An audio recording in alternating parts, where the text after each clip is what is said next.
Pongan atención, niños, vamos a partir la piñata. Fórmense todos, el más chico al más grande. Tilly y Nano van primero. Yo le quiero pegar, por favor, yo. No, mejor que le pegue. ¡La piñata! Comenzamos. The world is not enough, but it is such a perfect. Hey, muy buenas noches a todos, ¿cómo están? Bienvenidos a La Piñata Radio, al show cómico, mágico, musical más hermoso de este universo. Intros, está súper chingona, güey. Estoy aquí con Anito otra vez. ¿Cómo andas, papi? Bien, tranquilo, feliz. Esta noche yo creo que merece toda la alegría del mundo. Es una noche especial y sobre todo cinematográfica. Como ya vieron en redes sociales, vamos a hablar sobre el cine mudo. Y bueno, antes de comenzar, nada más recordamos las redes sociales, que es www.facebook.com/La Pinata Radio. En Twitter estamos de igual forma como La Pinata Radio y en YouTube estamos como La Pinata TV. Ahí nos pueden seguir, dar like y checar qué tan guapos somos, ¿no? Mientras tanto, Bueno, ya iniciando, ya dando las redes sociales, quiero que presentes a nuestro invitado, como todas las noches, que lo haces tú. Preséntanos a nuestro super invitado del día de hoy, este martes de Cine Mudo. sí, estamos galardonados de un gran amigo, compañero, maestro. Él es licenciado de la carrera de Ciencias de la Comunicación por parte de la UNAM y él es el maestro Luis Cruz Santa Cruz. Por favor, da unas palabras y saluda a toda esta audiencia. Pues buenas noches, ¿cómo están todos? Un agradecimiento de verdad por haberme invitado y considerado, les agradezco y bueno, un saludo a todos los que nos escuchan del otro lado, espero que la pasen bien. Vamos a ver cómo va esta cuestión de la platicadita en tono ya cultural, ¿no? De lo que es propiamente el arte mudo, a todos aquellos que les interese el cine. Pues va, arrancamos. Bueno, a esto nada más un paréntesis. Si estás estudiando cine en estos momentos, esta plática te va a ayudar un chingo. Saca el papel y lápiz porque la verdad es interesante y sobre todo es un tema que se ha olvidado, ¿no? Yo creo que los niños ya crecen con esta tecnología y con las grandes producciones hollywoodenses, pero nadie se acuerda de hace escasos 100 años que empezó el cine, de las ideas innovadoras de unos cuantos locos, si se le puede llamar así, y ahora un siglo después son ideas que prácticamente nadie pela, pero hay que retomarlas, hay que saber qué hicieron, por qué lo hicieron y cómo es a que llegamos a este punto cinematográfico. ¿Qué te parece si comenzamos con la pregunta más sencilla? ¿Cómo comienza el cine? ¿Cómo comienza el cine? Bueno, mira, te lo voy a explicar más o menos en términos como lo hacemos en los talleres y en las materias que impartimos en la universidad. Generalmente mucha gente que quiere estudiar cine se acerca en primera instancia a las historias del cine. Lo que pasa con las historias del cine es lo que pasa un poco con la mentalidad de las naciones y de los gobernantes una vez que pasan las guerras. Las naciones más poderosas, más influyentes, más cultivadas son las que imponen la historia de cómo fue el surgimiento del cine. Pero si nosotros lo revisamos más detenidamente, nos vamos a dar cuenta, vamos a descubrir que la historia de los orígenes del cine, lo que es propiamente el que se conoce como la arqueología del cine mudo, comienza como 22 años antes de los hermanos Lumière. Las historias del cine nos dan el planteamiento histórico de que fueron los hermanos Buñuel al término de 1895, 5 años que termina antes del siglo XIX, que sale el cine por primera vez y son ellos los orquestadores del espectáculo cinematográfico. Sin embargo, revisamos la historia ya más concienzudamente, más seriamente y nos vamos a dar cuenta que desde 1874, 1873 ya había unos científicos que se dedicaban plenamente al estudio de aparatos, la evolución de los aparatos en movimiento, ¿no? Fundamentalmente son 3 los pilares, son 2 franceses y un británico, el astrónomo Jules Janssen, por un lado, el médico Etienne y Jules Marey, que son los que provienen de Francia y que tenían ya tecnologías susceptibles de proyectar imágenes en movimiento, y en una tercera instancia este británico de nombre Edward Muybridge, que también tenía una veintena de años antes de los hermanos Lumière tecnología propia para poder presentar imágenes en movimiento. Sin embargo, a pesar de que esto se debería de estudiar a conciencia y a consideración dentro de las escuelas de cine, se sabe poco y se conoce poco porque también en definitiva hay pocos estudiosos o académicos que se interesen plenamente por el estudio a profundidad de la historia del cine. Para eso hay que llenar nuestras escuelas de historiadores de cine, historiadores del arte, historiadores de la fotografía, para que enriquezcan profundamente. Como dijo aquí al principio Dani, No es algo nuevo y es algo que se va perdiendo, porque curiosamente ahora que tenemos toda esta tecnología en esta época, si ustedes les pidieran a los directores de esta época que hicieran arte mudo, difícilmente conseguirían productos interesantes como lo lograban hacer los directores de cine de arte mudo en su momento. Pero sí, definitivamente que volver sobre la historia, reconsiderar las historias del cine y obviamente entrar en contacto con libros especializados que nos pongan al tanto de este primer cine científico, que va más o menos de 1873 a 1882. Por lo menos unos 5, 6 o 7 aparatos bastante ponderantes, bastante importantes, muchos años antes del cinematógrafo. Como lo mencionaste, al final la historia la hacen los vencedores, ¿no? Y los países poderosos, eso es bien sabido. Saludos, China. Aunque pocos lo crean, el cine empieza con los científicos. Es un dato muy curioso, ¿no? Cualquiera hubiera pensado que no sé, que ya estaba la televisión o que el cine apareció así de la nada mágicamente porque alguien abrió y cerró los ojos y se imaginó los aparatos. En esta evolución del cine, ¿cuál pudo ser la primera toma que se hizo tal cual? Digo, ¿cuál fue el objeto de interés para estos personajes científicos? Mira, lo que te puedo decir es que estos tres tíos que mencionamos, Muybridge, Marey y Muybridge, jamás tuvieron una implicación o una intención empresarial o comercial sobre el cine. Ellos andaban en sus cuestiones de investigar otro tipo de situaciones científicas. El vuelo de las aves, la movilidad y el galope de los caballos, la fisiología del movimiento animal y humano, cómo se mueven los canes, cómo se mueven los caballos, cómo se mueven los gatos, cómo se mueve el hombre, cómo se mueven los conejos. Ellos no pensaron jamás que podrían hacer un tipo de asociación entre lo que era el arte o la adaptación de la literatura a este nuevo lenguaje de las imágenes en movimiento. Tiene que evolucionar el cine, y volviendo un poco a lo que habíamos dicho al principio, dependiendo de la bibliografía que se lea, vamos a también encontrar los criterios de quién inventó o no el espectáculo cinematográfico. Si todo el tiempo estamos cerca de la bibliografía norteamericana, todo el tiempo nos van a decir que fue Edison y que fueron los norteamericanos. Si todo el tiempo estamos con la historia del cine francés o las bibliografías francesas, nos van a decir que fue Francia. Solo está la coyuntura entre estos dos países. Verdaderamente hubo otros tantos países que en su momento, meses después del cinematógrafo, lanzaron tecnologías similares, como las de Robert William Paul con el teatrógrafo en Inglaterra, o como la de los hermanos Sklanadovsky, que tenían un tri-ergón, así lo llamaban, el tri-ergón, y eran tecnologías similares al cinematógrafo. El arte mudo por eso tiene su encanto, porque cuando las personas comienzan a ficcionar la realidad y empiezan a recrear la realidad y dejan de hacer cine documental, empieza la maravilla de la ficción. Empiezan a surgir géneros, empiezan a surgir corrientes artísticas, cinematográficas, empiezan los grandes creadores que sin saberlo van a dar la pauta para conformar un lenguaje que hasta el momento no existía, que es el lenguaje de las imágenes en movimiento. Todo lo que vemos en la pantalla, fade-ins, fade-outs, cortes directos, disolvencias, elipsis, efectos especiales, todo esto se tuvo que ir construyendo sobre la marcha. No surgió así de pronto y no lo empezamos a utilizar como si ya lo supiéramos utilizar. Fue una primera época que va más o menos de 1895 a 1915, 16, 17, en el que se conforma o se construye en una primera instancia un primer lenguaje cinematográfico dentro del arte mudo.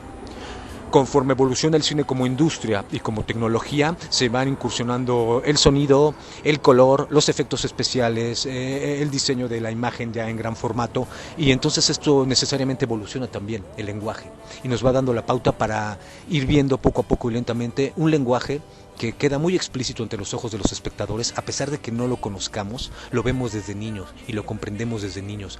Si pensamos en las gentes que vieron este tipo de lenguaje en 1895, que jamás habían visto televisión, ni computadora, ni cine, obviamente se les hizo algo apabullante. El lenguaje se fue generando desde que aparece Lumière, desde que aparece Georges Méliès, desde que aparece Charles Pathé, hasta 1915, los 20 prácticamente. Cuando llega la sonorización a partir del 26 en adelante, el cine pareciera que se va a interrumpir o que se va a perder el origen auténtico del arte mudo. Sin embargo, se enriquece con la sonorización y aparecen entonces criterios que tienen que ver dentro de lo sonoro, ¿no? Con cuestiones ya sonoras, con leitmotiv sonoros, con efectos y lenguaje que incluyen la sonorización. Y obviamente, bueno, ya en los últimos días lo que hay que considerar contundentemente es las imágenes digitales, capaces de modificarse, de manipularse, de generar monstruos, escenografías, mundos afuera del planeta, situaciones y escenografías que no existen, que eran de difícil acceso en otro momento, pero que ahora es verdaderamente algo más sencillo pensarlas, ¿no? Sí, la verdad es que si nos acercamos al cine se vuelve verdaderamente apasionante el estudio, cuando lo tomamos con seriedad y cuando tenemos la intención de volvernos en una primera instancia cinéfilos y después ingresar a las escuelas de cine, ¿no? Y así termina el primer bloque de este programa sobre cine mudo. Bueno, nada más con 10 minutos hemos aprendido cómo inició el cine, algo que es muy complicado a saber, pero vamos a una rola. En términos generales, ahorita vamos a los detalles de fechas, horas precisas. Vamos a una canción, esto es Calle 13 con Latinoamérica, así que no se vayan, canción, está chida. Saludos a toda Latinoamérica, regresamos, esto es La Piñata, no se vayan. ¡Ah!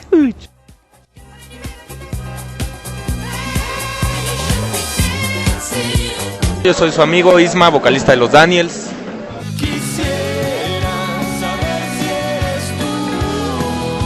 Gente que nos escucha a través de La Piñata, les mandamos un fuerte abrazo.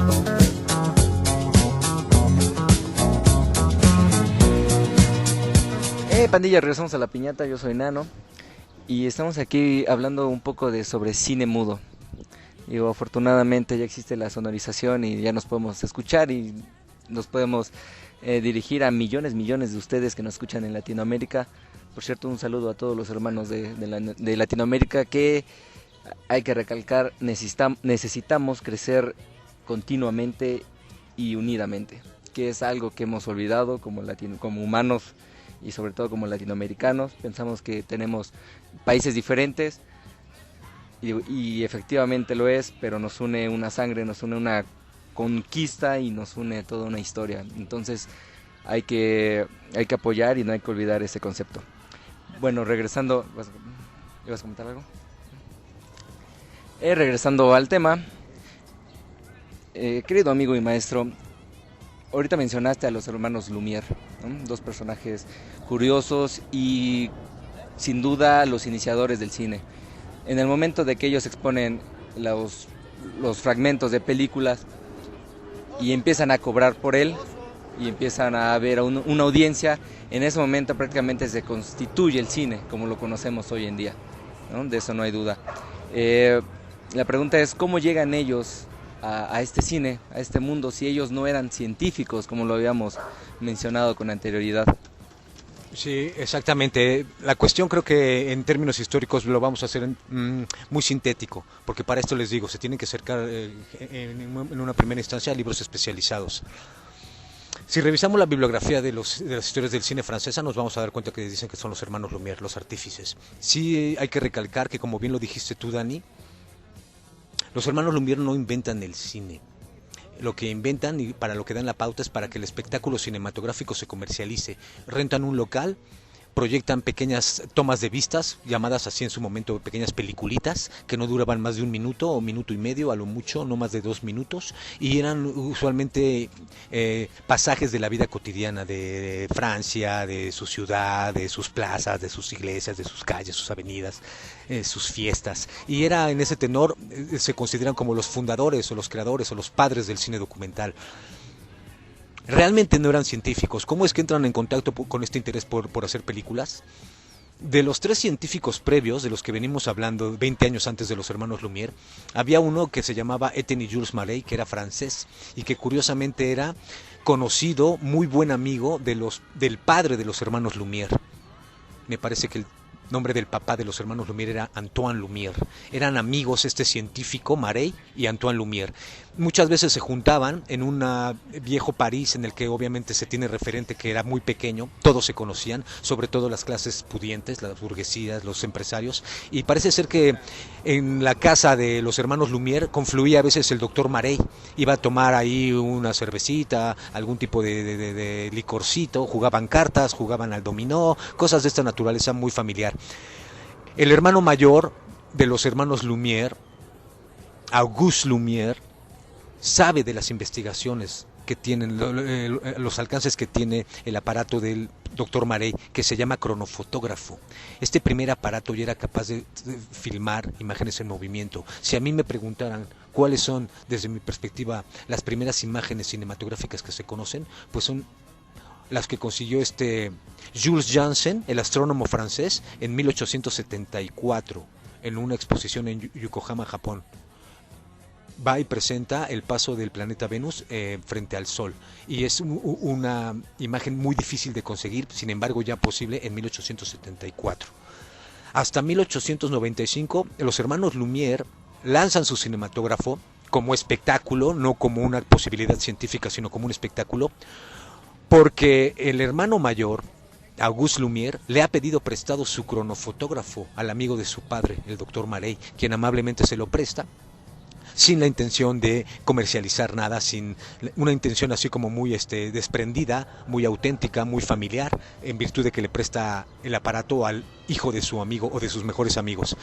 Auguste Lumière lo que hace es que dibuja el aparato, lo esquematiza, lo desarma, lo vuelve a armar y entiende perfectamente el funcionamiento del cronofotógrafo. Después de haber hecho esta disección del aparato del amigo de su padre, pues se le ocurre la ingeniosa idea de construir un aparato mejor, perfeccionado, corregido, aumentado, recargado y mucho, mucho mejor que el del doctor Marey, porque sería una cámara que captara imagen y además un proyector que pudiera proyectar lo que se filmaba, cosa que no tenía el cronofotógrafo del doctor Marey.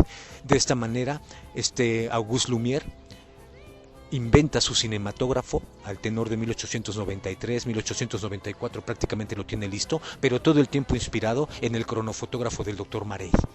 No es una cuestión como se piensa luego en las escuelas o como nos las enseñan en algunas escuelas, que los hermanos Lumière eran una especie de científicos que vivían recluidos en un palacio y hacían investigación tras investigación tras... No. Ya había habido científicos que previamente habían hecho este trabajo, habían picado piedra duro. Los hermanos Lumière tuvieron la fortuna de que les presentaron en charola un aparato capaz de filmar imagen en movimiento, fotografía en movimiento, y ellos simplemente lo perfeccionan, lo amplifican, lo vuelven una tecnología accesible y asequible, y entonces comienzan a filmar estas escenas de la vida real del París de 1895, y con eso impresionan a la gente. La virtud que ellos tienen, o el acierto que ellos tienen, es que ellos sí tenían una fábrica de artículos fotográficos, ellos sí comercializaban con celuloide, con cámaras, con tripiés, con artículos fotográficos de la época, y ellos sí ven una especie como de futuro prometedor en el espectáculo cinematográfico para ganar dinero, para invertir un poco y ganar algo de dinero, y lo consiguen. Ellos inauguran el espectáculo cinematográfico, no la técnica cinematográfica como tal. Esa viene desde mucho antes, y no son precisamente los hermanos Lumière los que la instauran. Las primeras vistas es la llegada del tren, la salida de las trabajadoras y estas cuestiones, como bien lo habías mencionado, duran un par de segundos y prácticamente son muchas de ellas, pues casi prácticamente no se puede definir la imagen, no había una definición. Como dato curioso, cuando los hermanos Lumière ponen la llegada del tren, que es una toma al menos muy vista por la gran mayoría de los que les interesa poco el cine, la pequeña audiencia que se encontraba ahí se asustó y se paró del lugar creyendo que realmente iba a chocar el tren.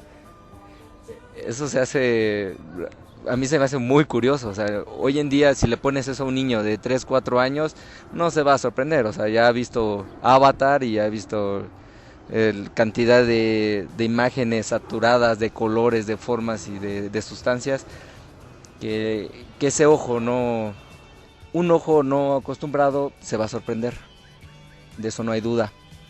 Y hubo un ojo que cambió la historia del cine, que se sorprendió en ese momento. Entre los asistentes se encontraba Méliès. Ahorita hablamos más o menos de quién es Méliès. Bueno, va a hablar aquí el profesor. Este personaje cambió el cine. La pregunta es cómo Méliès entra a este cine y qué es lo que hace para cambiar el cine. Efectivamente, miren, todos que están del otro lado, pongan atención. Así como los hermanos Lumière son considerados los padres del cine de documental, porque simplemente lo que hacían es que tomaban su cinematógrafo, lo emplazaban en cualquier lugar de la ciudad y se ponían a filmar pequeñas tomas de vistas que les resultaban. Pues para las primeras personas de esa época, estamos hablando de 5 años antes de que termine el siglo XIX, o sea, el siglo XIX, estamos nosotros ya entrados los 15 años del siglo XXI, ya tiene un buen rato que esto sucedió. Ante los ojos de las personas de esa época, verdaderamente fue algo apabullante. Algo similar, siempre me gusta comentarlo en esta época, es como si nosotros, las personas de estas épocas, estuviéramos viendo un planteamiento en una pantalla de un teléfono, o de una computadora, o de una tableta, y de pronto por medio de un enter, o de algún tipo de artificio de las teclas, diéramos un comando, y la imagen que estuviera dentro de la pantalla saliera en tercera dimensión de la pantalla, se presentara en un diagrama, o en un diagrama tridimensional, en una holograma, y entonces nosotros pudiéramos interactuar con estas imágenes. Entonces, así de similar pudiera ser la sorpresa. Tomen en cuenta que en 1895 la gente lo único que estaba acostumbrada a hacer era ver fotografía fija. Era muy difícil que les pasara por la cabeza que de pronto esa fotografía fija pudiera cobrar movimiento. Era como si nosotros viésemos una exposición de Dalí y entráramos a la exposición de Dalí, viéramos cualquier obra y de pronto le apretáramos un botón junto a la obra y la obra cobrara vida, saliera, interactuara con nosotros y nos mostrara varios aspectos tridimensionales. Así de apabullante fue. Por eso es que la reacción de los espectadores cuando ven la llegada del tren, que aparece en profundidad de campo, se viene acercando el tren, se viene acercando el tren, se viene acercando el tren, y cuando ya lo tienen prácticamente encima, sin saber que la pantalla era el límite de la realidad fílmica y no podría salir el tren, la gente se espanta, se apabulla y la crónica de la historia dice que la gente se retira y se avienta pensando que el tren los iba a arrollar porque saldría de la pantalla. Esto nos sirve como de referente para que entendamos cuál era la situación de la percepción de la imagen cinematográfica que no existía, que de pronto llegó y de pronto apabulló de esa forma tan intempestiva. ¿Qué pasa con Georges Méliès? Pues Georges Méliès es la contraparte. Según el referente también de las historias del cine, Georges Méliès se encuentra en esta primera proyección del 28 de diciembre de 1895 en el Salón Indio, abajo de una farmacia que rentan los hermanos Lumière, un salón verdaderamente pequeño que no le cabían más allá de 25 gentes. Instalan una pantalla en blanco, una sábana en blanco, ponen su cinematógrafo y proyectan una entrada muy cara para la primera emisión de las primeras películas en la historia de la humanidad. Como las de Cinemex. Más caras que las de Cinemex. Quiero pensar que sería un equivalente, en ese momento en 1895 era de a franco por persona. Quiero pensar que esto sería algo así, un equivalente, haciendo una especie de conversión aproximativa, como de unos que serían 50 euros quizá, ¿no? En la noción de ahora, una cosa así, algo fuerte. No todos tenían posibilidad de pagar. En una primera instancia, las personas que entran, que tienen recursos, entran y salen y van por personas y regresan con familia y empiezan a llenar la salita durante una semana. Después de una semana, los Lumière se dan cuenta que no todas las personas acaudaladas son suficientes en París y entonces tienen que bajar precios para que empiece a entrar gente que tiene otro extracto social y que tiene otra posibilidad para que vea el cine mucho más de cerca, pero que pueda tener posibilidad de pago. Georges Méliès le saca una ventaja más fructífera a esta noción del espectáculo fílmico. Él es quien realmente reviste al espectáculo cinematográfico como espectáculo como tal, porque hace las primeras adaptaciones literarias, escribe los primeros guiones, dibuja las primeras escenografías, dibuja los primeros personajes con todo y disfraces, y tiene una capacidad creativa de volcar todo su cúmulo de cultura literaria y de cultura teatral y de cultura de prestidigitación y de magia, tiene la capacidad de volcarlo sobre las peliculitas que hace. Él ya no hace tomas de vistas, él ya no relata y retrata la realidad a través de la cámara, él ya genera sus propias obras y curiosamente lo que comienza a hacer no son películas, sino es pequeñas puestas en escena teatrales filmadas, y entonces se establece una asociación, un mutualismo de una primera instancia importantísimo entre el arte teatral, de la representación teatral histriónica y el código cinematográfico, que va a ser obviamente la duración de estas películas. Y entonces vemos ya primeras peliculitas, productos originales para cine como Viaje a la Luna, Viaje a través de lo imposible, El melómano, El hombre de la cabeza de goma, El inquilino diabólico, y también hace adaptaciones de La Cenicienta, La Caperuza Roja, Hansel y Gretel, adaptaciones también de los clásicos de cuentos europeos y de novelas de la literatura universal, ¿no? Es muy importante la presencia de este árabe francés. Georges Méliès es árabe francés, y yo creo que tiene que ver mucho el hecho de que él haya tenido una vena árabe de ascendencia musulmana, pues, porque esto creo que influyó determinantemente en el estilo de sus puestas en escena pequeñitas y en sus películas tan bien articuladas, tan cuidadosas, tan sobrecargadas, tan así como rocambolescas, como cómicas, como infantiles, pero yo creo que fue este criterio cultural árabe el que le dio la pauta para que tuviéramos esta estética cinematográfica tan interesante. No creo que los Lumière hubieran tenido esta capacidad creativa. Yo creo que Georges Méliès también la tenía porque era una persona, un hombre que estaba muy allegado a los criterios de la cultura y el espectáculo de la época. Teatro, espectáculo circense, espectáculo de prestidigitación y magia, y sobre todo teatro de revista y vodevil francés. Canto, coreografía, baile, sketch, cómicos, todos contenidos en uno. De hecho, él cuando se inclina por adquirir el aparato de los hermanos Lumière, que no se lo venden, lo tiene pensado para alternar con los espectáculos de su teatro, y entre espectáculo y espectáculo meter estas pequeñas peliculitas o estas pequeñas tomas de vistas de su creación. Bueno, además de que también es el orquestador de los primeros efectos especiales. Entre otras cosas es Georges Méliès quien le pega, y por una casualidad de la historia del cine, descubre los primeros efectos especiales, particularmente el stop motion, para generar los efectos posteriores, ¿no? Aquella imagen de la Tierra a la Luna de la que hablamos en el programa en el video pasado de YouTube, cuando están los pequeños hombres de la luna y le pegan y sale el humo, ¿no? Es una cosa genial. Hasta el día de hoy eso yo lo hago con After Effects y me queda feo. Vamos a otro corte, ya terminó el segundo bloquecito, así de rápido llegamos ya al señor Méliès. Se equivocó en el nombre en el video, pero nadie lo nota. Vámonos con una canción de unos medio franceses. Ellos son Manu Chao y esto es Clandestino. Regresamos, no se vayan. Es La Piñata y Luis Santa Cruz se encuentra con nosotros.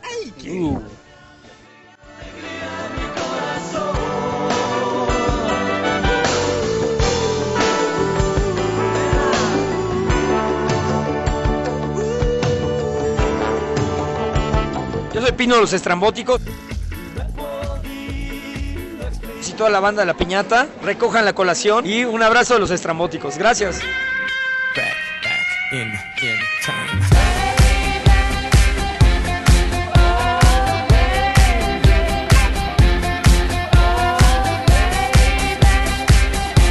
De regreso aquí con los amigos de La Piñata, empezando el tercer bloque, y quiero pensar que al final, el bloque más largo, vamos a hablar ahorita de algunas cuestiones que tienen que ver propiamente ya con el cine norteamericano en sí, ¿no? Unas cuestiones ya a los que estamos más acostumbrados, de las que tenemos más influencia siendo mexicanos, porque pues todo el tiempo tenemos aquí a los primos del norte, y como dijo don Porfirio, pues una pena estar tan lejos de Dios y tan cerca de los primos gabachos, ¿no? A ver, ¿cuál es la pregunta, mis chavos? Sí, es el bloque más largo y el que les gusta más. Pequeño detalle nada más. Esto pasaba en Europa, ¿no? En 1900, principios de 1900, y era algo que posiblemente en América no tenían contemplado, ¿no? O sea, eran mundos diferentes, no había conectividad como hoy en día, que cualquier cosa era a través de Facebook, de Skype o de WhatsApp, que en 2 segundos se comunica, ¿no? ¿Cómo es que pasa el cine de Europa a América? ¿Qué brinco tiene que hacer? ¿Quién se tiene que transportar? ¿Quién tuvo que viajar 2 meses o 3 meses para que México, para que Estados Unidos y Latinoamérica se dieran cuenta? ¿Y cuáles fueron las primeras tomas? Bien, mira, creo que la cuestión va por aquí. De los europeos nadie tuvo que brincar. Esto del advenimiento del espectáculo cinematográfico, la historia del cine, es un poco como la guerra armamentista y como la carrera espacial en los 60s. Además de los franceses que le estaban dando en Francia bajo esta tecnología y con estos criterios científicos, en Norteamérica también había tíos que estaban dedicados a ello. No se vaya a creer o se vaya a pensar que simplemente Francia, aislada, en esa época eran los únicos que estaban aventando tecnologías o propuestas de esta naturaleza. No, había propuestas en Alemania, había propuestas en Italia con Filoteo Alberini, en Alemania con los hermanos Sklanadowski y en Norteamérica con Thomas Alva Edison. Lo único que sí quiero que se haga un poco de hincapié es en la presencia de estos primeros científicos de los que comenzamos hablando al principio.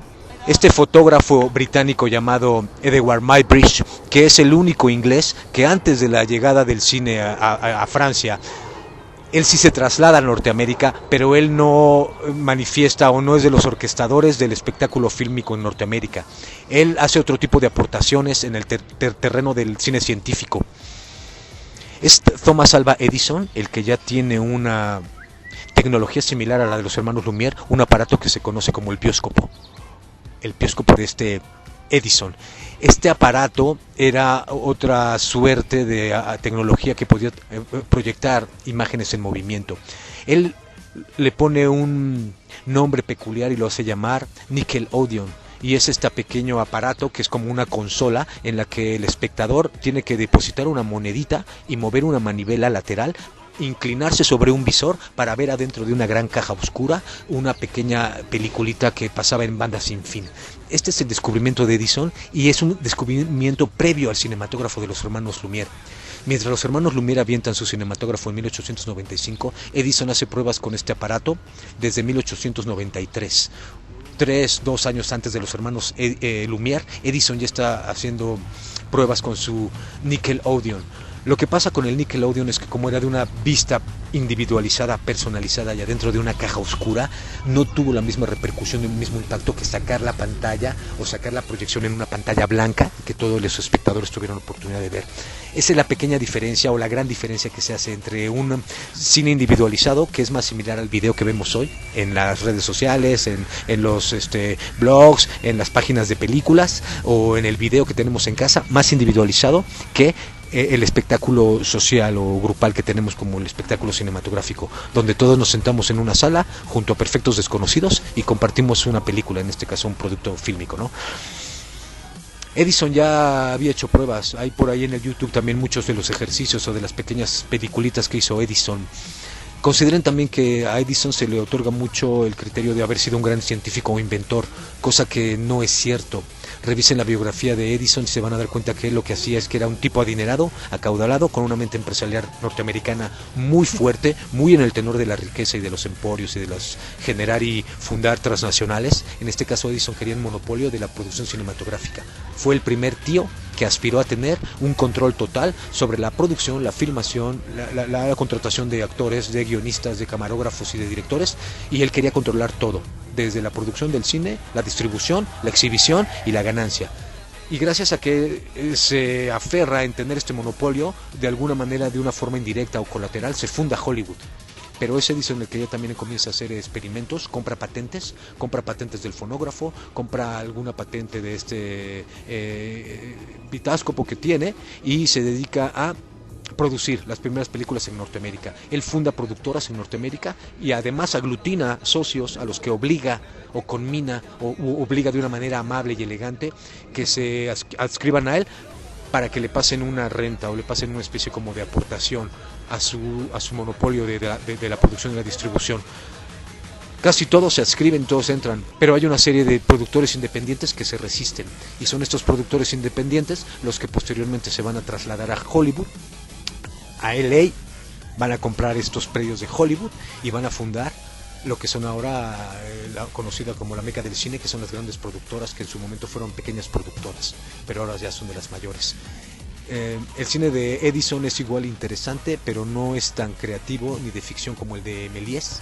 En el sentido de lo documental es diametralmente diferente al de los hermanos Lumière. El de los hermanos Lumière es mucho más formal. El de Edison es un tanto experimental y de situaciones también verdaderamente curiosas, interesantes. El baño de un niño, la pelea de unos gallos, unos tipos boxeando, unos hombres afroamericanos comiendo sandías. Sí, eran muy peculiar, mientras que los de los hermanos Lumière eran como postales de la ciudad, ¿no? La plaza de la Cordelier, la plaza de las Tullerías, el Arco del Triunfo, la plaza de la Ópera, eran bien diferentes los motivos, pero la utilización era similar. Tanto Edison como los Lumière hacían cine documental y Edison de alguna manera también trataba de incursionar en la ficción, como lo hizo Méliès en Francia. O sea, nos está diciendo el típico pensamiento gringo y el típico pensamiento europeo. Lo bonito en Europa, lo trabajador en América. Sí, de una forma estética y cultural, como siempre han sido los franceses, afortunadamente, y el pensamiento empresarial a todo lo que daba, que es lo que ha mantenido a América de pie, y lo ha mantenido bastante bien, ¿no? Nada más para ahondar un poquito en esta situación de la creación de Hollywood. La gente piensa que el cine norteamericano, inmediatamente piensan en Hollywood, inmediatamente piensan que Hollywood estuvo ahí desde un principio y que ya estaba puesto Hollywood cuando el cine se inventó y que de pronto al día siguiente ya Hollywood se inauguró, y no fue así. La primera época de producción del cine norteamericano se hace del lado este, del lado de Nueva York, del lado de Chicago, del lado de Detroit, del lado de Maine, de esa parte del este de Norteamérica, de la costa este donde está Nueva York. Obviamente porque era el contacto, la entrada y la vía de salida y entrada de películas y distribución con Europa. En 1908 se funda Hollywood, si mal no recuerdo. Y entonces de 1895 a 1908 estos productores independientes tienen que lidiar con las presiones de Edison. Edison los obliga de una manera muy cruenta, casi con unas pistolas en mano y con una serie de matones y de golpeadores que tiene a su servicio. Les quema sus salas de proyección, les golpea a su público, les destruye las butacas, las salas y las entra y las incendia. En las colas de las premiers pasan y golpean a los espectadores y los corren para que no entren, en virtud de que los productores independientes no le quieren pasar su lana a Edison y a su monopolio, un poco como lo que hacen los extorsionadores del narco en esta época con los comerciantes, ¿no? Que van y dicen, oye, ¿qué quieres tener seguridad? Tienes que pagar tu derecho de piso, no entras con tu varo. Pero Edison les decía lo mismo, pero decía, ¿quieres proyectar sin problemas? Le entras con tu varo a mi monopolio y nosotros te damos protección, te dejamos proyectar y filmar, pero tú tienes que pasar con tu cuota, ¿no? Una cuestión en este tenor era más o menos.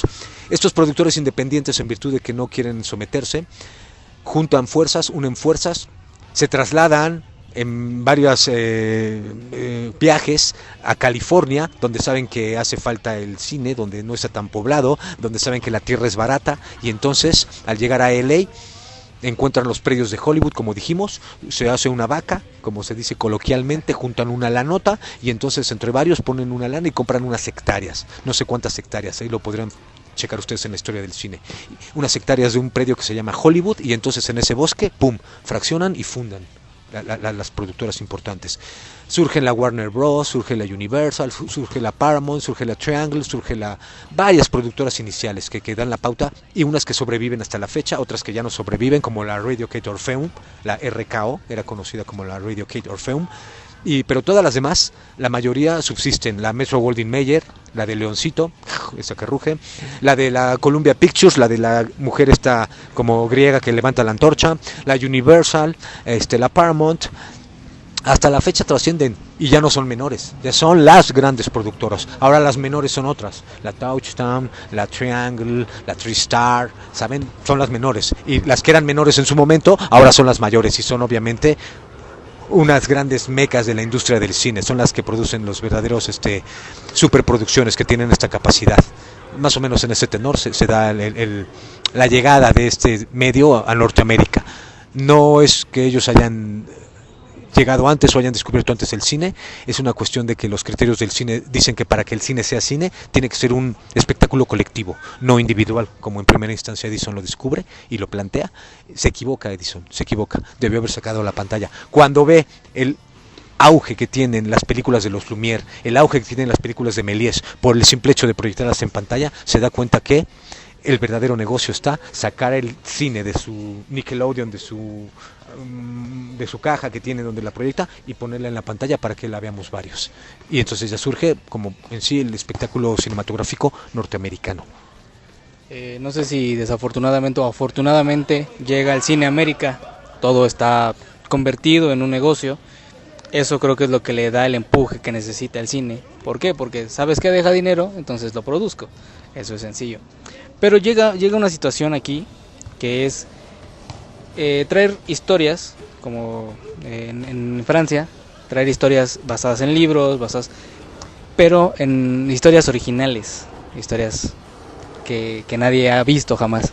Claro, ya tienes la cámara, o la presunta cámara, que en aquel entonces no era así. Ya tienes la pantalla, ahora ¿con qué llenas esa pantalla? ¿Qué ideas tienes que plasmar?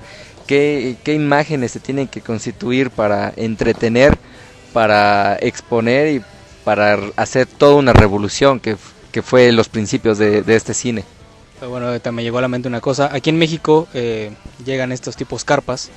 Aquí en el cine mudo pues en México no sé por qué, no sé si haya sido en otros lugares, pero aquí existían los merolicos, que eran los que te narraban la película cuando tú la estabas viendo. No sé si en los cines de Estados Unidos también existía.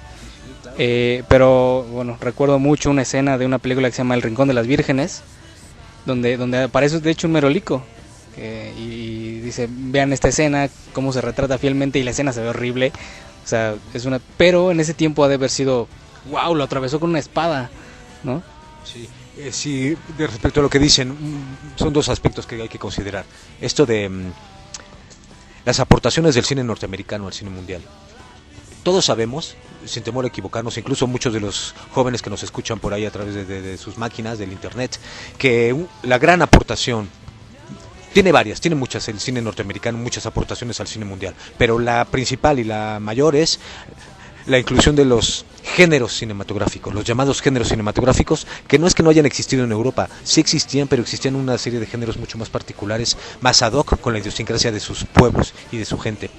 Lo que pasa con los géneros cinematográficos norteamericanos es que comienzan siendo muy norteamericanos, pero de pronto empiezan a tener un gusto universal, en virtud de que el cine como industria se expande, como mercancía y producto se ve en diferentes latitudes, y entonces, por ejemplo, varios de los primeros géneros con los cuales se empieza a orquestar o a desarrollar el cine norteamericano son, por ejemplo, el western. En 1903 se proyecta el primer western, El Gran Robo del Tren. También es el mismo año en el que Georges Méliès en Francia está aventando El Viaje a la Luna, que es una primera película de ciencia ficción y que posteriormente va a ser considerada la primera película de ciencia ficción de la historia, ¿no? Bueno, yo conozco un poquito de cine de terror.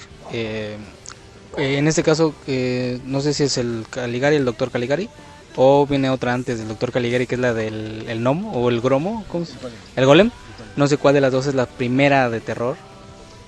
Mira, curiosamente, las dos películas no son de terror. Estrictamente, si hablamos en términos de géneros alemanes, el Golem y el Dr. Caligari. El Golem es una especie como de melodrama expresionista de época, pero que tiene una cuestión así como mágica, mítica, de un rabino que le da vida a una leyenda del golem para que este golem le ayude a los trabajos domésticos de la aldea, de su casa, cargue agua, prepare comida, cargue cosas pesadas y le ayude en los trabajos. El golem sale fuera de control y se da toda la situación argumental de la película. El gabinete de Dr. Caligari es estrictamente una película que entra en un género alemán de la época que se llamaba Procesión de Tiranos.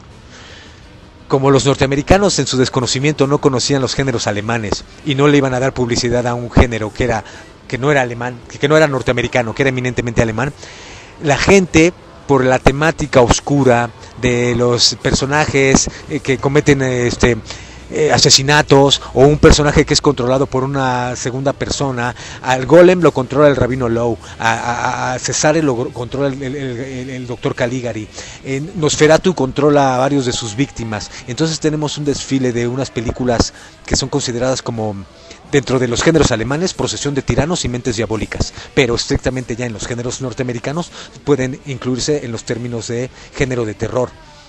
Mejor hay que ver la aportación que tienen unas de las escuelas cinematográficas más importantes europeas, como lo son el expresionismo alemán, a los géneros norteamericanos. No es que los géneros norteamericanos hayan influido al cine alemán. El cine expresionista alemán aporta cosas muy importantes a los géneros norteamericanos. Al género de terror le aporta el claroscuro de la fotografía, le aporta las situaciones trágicas, macabras, de los bajos fondos, de personajes de los submundos, entre asesinos, entre gente deprimida, entre gente desquiciada, perversos, que quieren controlar a otras mentalidades y quieren influir en ellos y cometen fechorías. Ese tipo de elementos del expresionismo son los que llegan para quedarse en el cine de géneros norteamericano. El expresionismo alemán no nada más influyó en las cuestiones de los géneros de terror, influye importantemente en el género de ciencia ficción, en el género policíaco, en el género de cine negro, en el género gangsteril incluso, y sobre todo también en el género de aventuras. Pero es el expresionismo alemán, con las películas expresionistas de diferentes directores con las que se incursiona. Los norteamericanos las reciben, las ven, las retrabajan, las replantean, hacen obras originales para sus géneros y no conforme, sino obstante, durante el primer éxodo de la Primera Guerra Mundial contratan directores alemanes y durante el segundo éxodo de directores alemanes en la Segunda Guerra Mundial siguen contratando actores, directores, guionistas y camarógrafos y entonces se nutre importantemente Hollywood y prácticamente los grandes creadores del arte mudo de 1895 a 1920-25 terminan haciendo sus películas en Norteamérica, siendo ellos europeos, suecos, alemanes, franceses, españoles, austriacos, terminan haciendo carrera en Hollywood y nutren importantemente todos y cada uno de los géneros. Bueno, por lástima, digo por detalle y lástima y todo. Por lástima, pendejo. El programa se acaba. Como han visto, los minutos pasaron. Nada más quisiera abrir un paréntesis que no tocamos, bueno, México. El cine en México llega a través literal de los hermanos Lumière, que envían a un personaje, me parece que es su primo o algo parecido, de los Lumière, a exportar este producto, y lo recibe Díaz, y dice Díaz, sí, se los compro. Entonces las primeras proyecciones o las primeras grabaciones en México es Díaz cabalgando sobre Chapultepec, tal cual, es 1902, 1903, si mal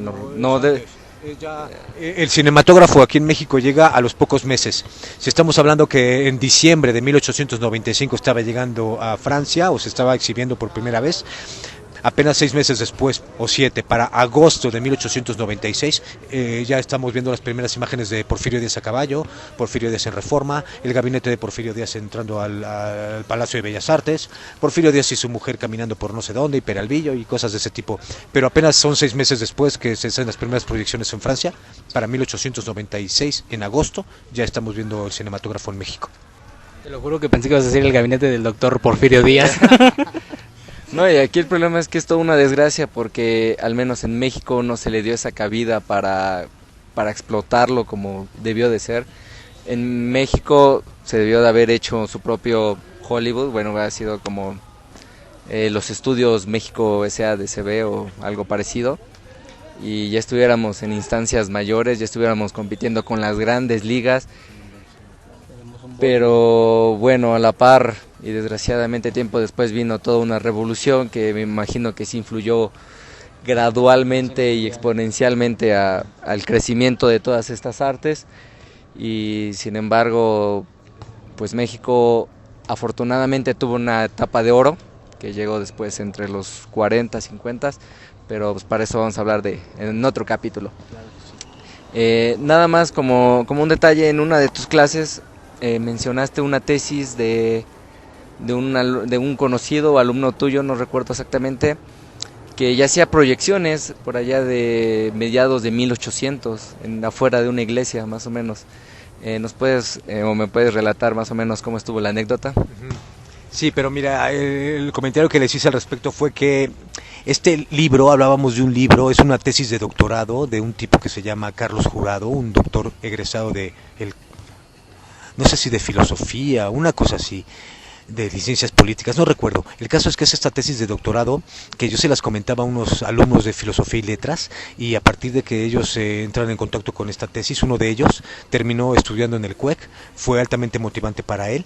La tesis de doctorado se llama El arte de la aprehensión de las imágenes y el unicornio, así se llama, el arte de la aprehensión de las imágenes y el unicornio, y es una tesis en la que nos dan un referente de un español que anduvo por aquí por México, en Chiapas, que ya de alguna manera no hacía proyecciones, pero sí muchos años antes de que la fotografía se inventara, parece ser que él fue artífice de una técnica fotográfica previa, que por su distanciamiento y por la situación geográfica que tenía, obviamente no entra en los registros de la historia de la fotografía, pero parece ser que él desde 1700 y fracción ya podía conseguir imágenes fotográficas más que proyectar, ya las conseguía, y estamos hablando de una treintena o una cincuentena de años antes que las primeras imágenes fotográficas consiguiera Nips o Daguerre o Hippolyte Bayard. Este amigo parece que logró conseguir algunas imágenes de fotografía, pero no las pudo fijar en definitiva. Sería cosa que se acercaran al librito, que se acercaran un poco más contundente al estudio del cine, porque obviamente tratar de hablar de la historia del cine sin revisar la historia de la fotografía es un error que no hay que cometer, ¿no? Todo el tiempo hay que estar revisando la historia de la foto para entender cabalmente el advenimiento de la fotografía animada o en movimiento, que es precisamente la técnica fílmica, ¿no? Pero sí es más o menos el dato. Pues ya vamos a terminar este programa. Así es, esto fue todo. Lamentablemente, regálanos otro programa para hablar más de cine, porque esto sí se requiere. Y bueno, nos despedimos. Yo soy Tili, muchas gracias por estar con nosotros esta noche. Hablamos de cine mudo, nos falta hablar un poquito, pero en otro programa seguimos con este tema.